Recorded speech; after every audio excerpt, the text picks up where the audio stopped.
What's going on, everyone? My name is Nicholas Merton here at Data Dash, and today is November 15th of 2017. Well, folks, as you all keep up with the channel, you know that halfway through each month I recap on the top 5 cryptocurrencies that I'm keeping an eye on going into the next month.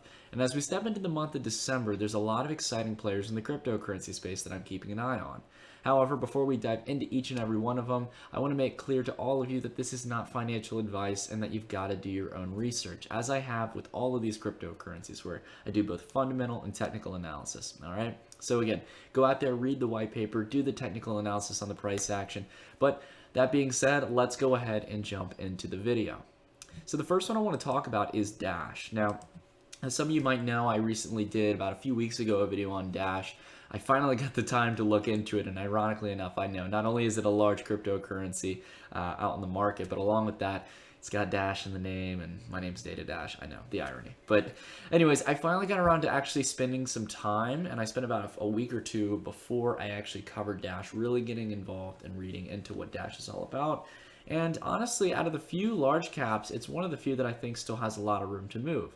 You know, putting the whole debate aside, a lot of people have been talking about whether or not Bitcoin can serve as a cash payment or not. And no matter whether or not that happens, at the end of the day, Dash is serving as a very good solution to being what the name entails, digital cash.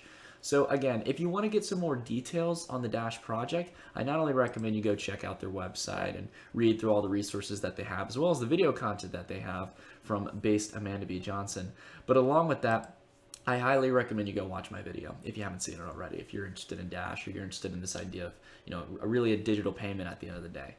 Dash has been doing very good technically on price action over the past month. In fact, it had a huge run up due to increased volume from South Korean investors.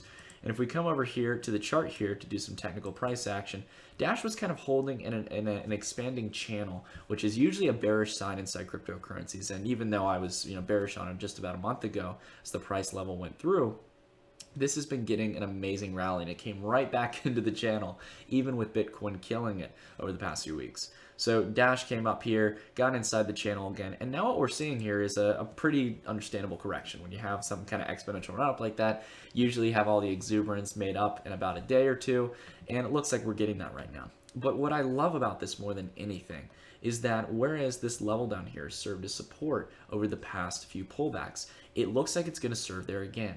And the stars are aligning in the sense of technical price action here. We have first both the supportive line coming around the price here as the selling slows. And along with that, we have the 50-day coming around here and acting as if it almost wants to curve around and find support along the line here. So I'm definitely keeping my eye on this. If the selling really picks up and it really breaks through down to this line, I'm probably going to lose a lot of my optimism for it. And I definitely keep an eye on that. That's one of the few indicators that I'm watching. But at the end of the day, it looks like the selling is slowing down, and valuation-wise, Dash is at an $800 million discount from its previous highs at $4 billion. So again, if it looks like an opportune moment for you, or if you like it on a fundamental sense, I definitely recommend to keep an eye on it. All right. So again, I'm going to be looking to potentially add this as a large cap. I still haven't built a position yet in Dash, but it is interesting to me nonetheless. And after doing a lot of fundamental analysis and really understanding the benefits of Dash Pay and private send, I'm really getting optimistic on this project, and I think it's one of the few large caps that does marketing perfectly, has a lot of updates and innovations, as well as a governance system as well, which I really like. So anyways, check into Dash and definitely check on the projects that they're working on to expand Dash. All right, next up is IOTA. So I feel like I don't talk about IOTA enough on this channel. As many of you know, I've done a video on IOTA as well. This has been around, and this is one of the large, I would say one of the larger mid caps in the space, floating around a $2 billion valuation. Many people are optimistic on IOTA for its core technology, the Tangle technology that it uses instead of blockchain. That's one of the few cryptocurrencies that isn't really blockchain based. This is an interesting cryptocurrency because it offers a new way to make transactions and pretty much have no transaction fees, and have the ability because of that to make micropayments. And long story short, there's a lot of ambitions going for IOTA. It's really a question as to whether or not it can get long-term adoption.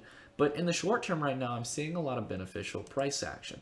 So first off, again, as always, you should do some research, check into my video on IOTA, or if not, go ahead to their website. They've got some great resources and a great community. Their website's almost like a little adventure. It's crazy, but they've got all kinds of definitions on the different parts of the IOTA project and what their their ambitions are for the long term. So again, check that out when you get the chance. But along with that, what I really like is the price action. There's two things I'm watching for right now. Not only did we get a bounce off the 50-day here, which came down, and as you can see, the price action came around and curved down, found support on there, and is now continuing up comparative to Bitcoin.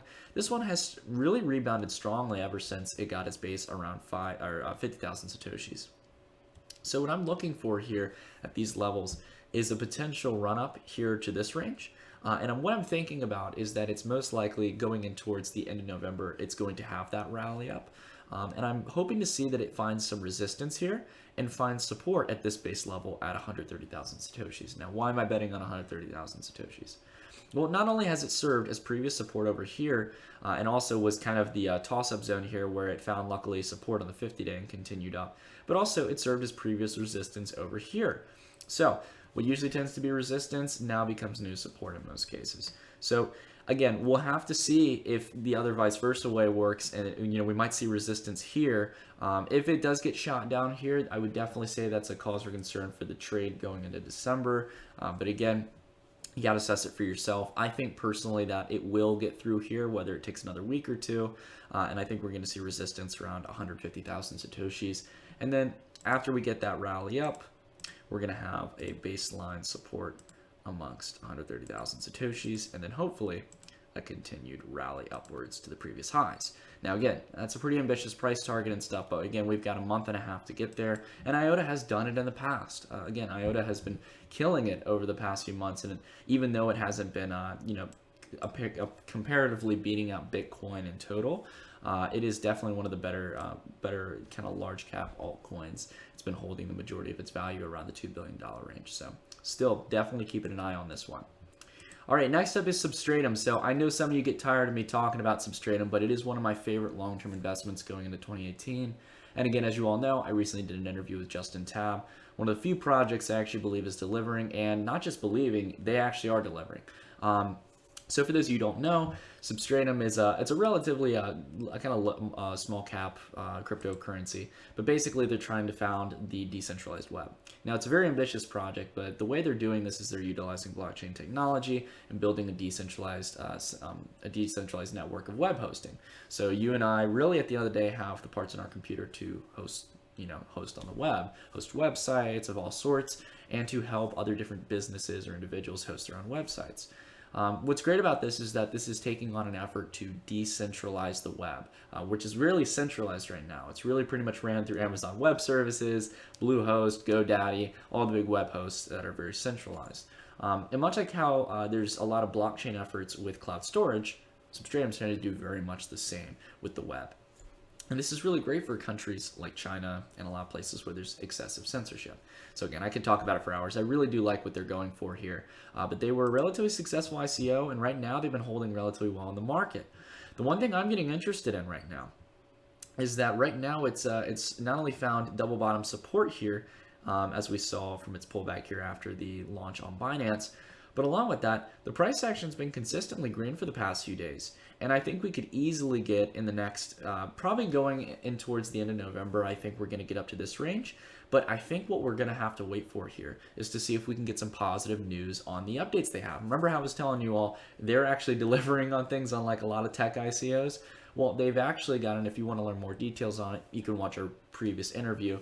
Justin Tab, the founder, was talking about how they're actually going through beta testing right now to test the Substratum network. They're already hoping to launch a public beta going into December or early January, if I remember correctly. So again, they're delivering ahead of schedule from what I've seen in the cryptocurrency space, whereas a lot of projects are, we're going to get to it in 2018 or 2019 or, whatever. But again, they're kind of like a no BS team. They're really delivering on this, and I genuinely do like the project, and that's why I'm a long-term investor in it. So again, I recommend reading through the white paper, seeing what they're trying to do and all the extra features on the website. They've got a beautiful website to go through as well. So definitely keep an eye on the project. Next up is Modem. So Modem, I've gotten a lot of mentions from in the community, and I haven't really made a public kind of opinion or statement on it. Modem is something that I've been meaning to talk about for a while because I love any kind of shipping or shipping management or Internet of Things projects on the blockchain. Really interests me. And in the case of Modem, it's an Internet of Things company that is basically, or at least the currency is, and they're basically going after trying to deliver items around the world and keep track of weather conditions, the conditions of shipping and products and stuff. And this is very important for the market that they're really trying to tackle. And they're in a great position to be tackling this market. And that is the management of data integrity for pharmaceuticals. So I don't know if Modem has real true plans to tap into a lot of things in the next coming months, but basically what they're focusing on right now is using Modem sensors to go about keeping track of information on any given product. So again, you can see up here, Internet of Things has to do with humidity, temperature, etc. And that's very important inside pharmaceuticals. But what's great is that they've positioned themselves in a wonderful location, because if you go here to their company and career page, you can see that they're based in a perfect location. They're launched between Crypto Valley and Zug, and then also as well, we have them next to Basel, which is a huge location for two major European pharmaceutical companies. You've got Novartis and Hoffman as well. Or usually, well, if you look it up, if you want to look up the company, I would look up Roche Group. They're basically a massive pharmaceutical giant. So again, you've got a great team as well. I actually do hope to do a video on Modem in the future, which is why I'm optimistic on it. I usually don't do much coin coverage videos nowadays, but Modem is definitely interesting to me. And again, I got a little bit more to learn in regards to their ambitions for the long term, but I think simply from where they are and seeing as it's a currency used to fuel the system of the technology, I think personally Modem could be very good going into the next month. However, again, do some research. They're an early project. They just launched, I think, back in mid-October, or actually, sorry, late October. But definitely a lower value project and could have a decent amount of upside potential. But again, lower project, usually higher risk. All right, so last up on the list is Viryx. So you all have been hearing me mention this, and yes, I will be getting to doing a coin coverage video on Viryx. This one has definitely interested me. It's a cross-border payment solution on the Ethereum blockchain, and they're hoping to do things like cross-border remittance, a lot of things like that that really excite me in the sense of payment solutions. And as you all know, I've been keeping Viryx on my radar here.